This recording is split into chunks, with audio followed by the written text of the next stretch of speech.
students, welcome back to my YouTube channel Psych Education. I hope you all are learning and preparing for your board exams. We are here with part 2 of chapter 4 for class 12, in which we will be covering about the factors underlying abnormality and some psychological models जो abnormality को describe करते हैं. So first let's understand कि ये factors जो हैं abnormality को कैसे describe करते हैं. So let's understand about the first factors which is biological factors, जिसके अंदर हम कुछ terms के बारे में पढ़ेंगे. Neurons, neurotransmitters. So न्यूरोट्रांसमीटर्स क्या होते हैं हमारी बॉडी में, हेड से लेके टो तक neurotransmitters million trillions of present होते हैं जो एक जगह से मैसेज दूसरी जगह तक पहुंचाते हैं. So let's understand. For example मेरे पास एक कप है और मैं गर्म कप, उसके अंदर गर्म चाय है टेस्टी सी, और उसको मैं टच करा. जैसे ही मैंने टच करा मैंने फील करा दैट इट्स टू हॉट और मैंने एकदम से अपना हाथ पीछे कर लिया. जो एक्शन आपने किया that was reflex action, but जो मैसेज आपके हाथ तक गया, हाथ से ब्रेन तक गया, that was taken by the neurotransmitters. So अगर न्यूरोट्रांसमीटर्स में कोई प्रॉब्लम आ जाती है कि मैसेजेस एक जगह से दूसरी जगह नहीं पहुंच पा रहे हैं, तो आपके बायोलॉजिकल फैक्टर्स की वजह से आपको एबनॉर्मैलिटी होने के चांसेस रहते हैं, साइकोलॉजिकल डिसऑर्डर्स होने के चांसेस रहते हैं. Moving on to the next factors which is genetic factor. ये तो हम सबको पता है कि जीन्स की वजह से भी हमें एबनॉर्मैलिटी हो सकती है. जीन्स की वजह से भी जो हमने अपने पेरेंट्स से या हमारे पेरेंट्स ने हमसे, हमारे ग्रैंड पेरेंट्स से एक्वायर करे होते हैं, उन जीन्स की वजह से भी हमें साइकोलॉजिकल डिसऑर्डर्स हो सकते हैं. The third factor which we are going to talk about is socio-cultural factor.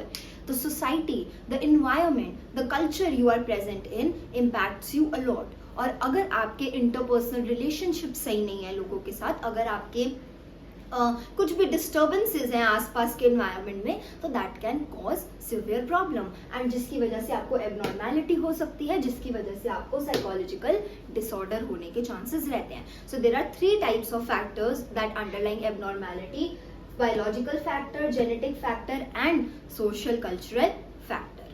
Now let's understand the next topic which is psychological models. इसमें हम ये समझेंगे कि different types of psychological models होते हैं जिनकी हेल्प से हम ये समझते हैं कि एबनॉर्मैलिटी या साइकोलॉजिकल डिसऑर्डर्स किस वजहों से हो रहे हैं.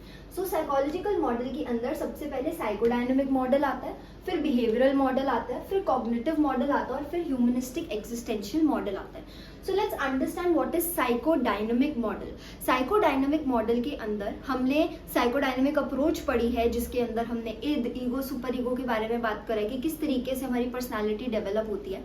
तो अगर जिस भी तरीके से आपकी पर्सनालिटी डेवलप हो रही है थ्रू योर चाइल्डहुड एक्सपीरियंसेस, वो बड़े होके आपको इम्पैक्ट करेगा, राइट? तो अगर बचपन से आपका जो पर्सनालिटी डेवलप करने का या जो पर्सनालिटी डेवलप हुई है वो फॉल्टी है या वो अच्छे तरीके से डेवलपमेंट नहीं हुई है, तो कहीं ना कहीं वो कारण हो सकता है एबनॉर्मैलिटी का, and that could be one of the reason that you can suffer from psychological disorder. So जो हमारी पर्सनालिटी डेवलपमेंट है that comes under psychodynamic model. Second is behavioural model. Behavioural model के अंदर हमें ये समझने की जरूरत है कि अगर आप ऐसे बिहेवियर्स लर्न कर लेते हो जो फॉल्टी हैं, अगर आप गलत बिहेवियर्स लर्न कर लेते हो, ऑलवेज थ्रोइंग टैंट्रम्स या किसी भी तरह का बिहेवियर जो नॉर्मल नहीं है, फॉल्टी है, तो भी आपको एबनॉर्मैलिटी हो सकती है. सो बिहेवियरल मॉडल यही डिस्क्राइब करता है कि अगर हमारे फॉल्टी बिहेवियर लर्निंग है, चाहे हमने क्लासिकल कंडीशनिंग से लर्निंग करी है, ऑपरेंट कंडीशनिंग से लर्निंग करी है, ऑब्जर्वेशनल मॉडलिंग से करी है, वो सारी चीजें सही है, लेकिन अगर बिहेवियर जहां से भी लर्न करा है वो फॉल्टी है, तो that could be one of the reason for your abnormality और that you are suffering from psychological disorders. Third is cognitive model. अब कॉग्निटिव मॉडल है तो ये बात किसकी करेगा? कॉग्निशन की. कॉग्निशन क्या होते हैं? हमारे mental processes. If you are not able to think properly, if you are not good at decision making, if you are low at problem solving, all of this comes from the mental processes, right? तो अगर ये mental processes में ही आपको problems हो रही हैं, तो ये हमारा कॉग्निटिव मॉडल बताता है कि इन प्रॉब्लम्स की वजह से एबनॉर्मैलिटी और साइकोलॉजिकल डिसऑर्डर्स होने के चांसेस रहते हैं.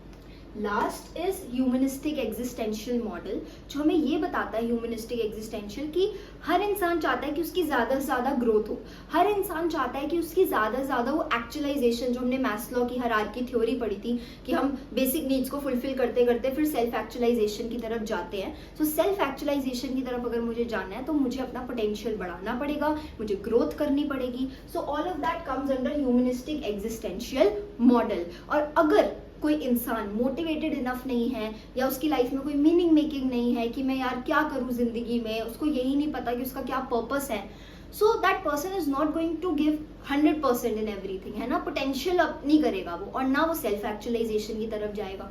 तो वहाँ पे उसकी ह्यूमनिस्टिक एग्जिस्टेंशियल कहीं ना कहीं वीक है। और इस मॉडल में ये बताया जा रहा है कि अगर ये चीज़ें सेल्फ एक्चुअलाइजेशन की तरफ, फुल पोटेंशियल, फुल ग्रोथ की तरफ अगर नहीं बढ़ रहा है इंसान, तो हमारा क्या हो सकता है, एबनॉर्मैलिटी और साइकोलॉजिकल डिसऑर्डर्स हो सकते हैं। आपने देखा होगा जो लोगों के पास जॉब नहीं है, जो घर बैठे रहते हैं, जो काम नहीं करते हैं, वो लोग बहुत फ्री लोग हैं।